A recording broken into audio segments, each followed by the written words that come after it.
how to connect a Shopify store to your CustomCat account. In this tutorial, we'll walk you through the simple process of connecting your Shopify store to your CustomCat account. Whether you're setting up CustomCat for the first time or adding another store, we'll show you the steps to get everything linked up so you can start selling custom products right away. Let's get started. To begin, head over to CustomCat.com and log into your account. Once you're logged in, you'll be taken to the CustomCat homepage. From here, look for the Connect a Store button in the Setup wizard, or you can choose the Connect Store link in the left navigation menu. If you're new to CustomCat and connecting a store for the first time, click Connect Your First Store to start selling. On this page, you will see the list of integrations to choose from.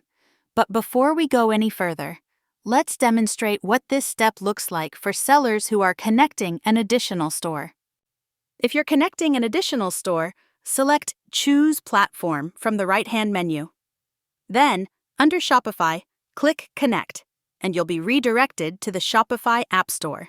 Now, whether you are setting up your first store or connecting an additional store, the following steps remain the same. In the App Store, click Install and log into your Shopify store to complete the installation. Afterward, you'll be prompted to confirm and authorize the connection. Just click Install and you'll be returned to CustomCat. Once your Shopify store is connected to CustomCat, you can confirm the connection by going to the Store dashboard and checking for your store in the menu. You can also access CustomCat directly from within your Shopify account by going to Installed Apps and selecting CustomCat Print on Demand.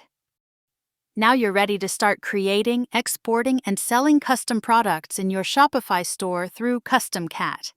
For more tutorials, FAQs, and helpful tips, be sure to visit CustomCat.com.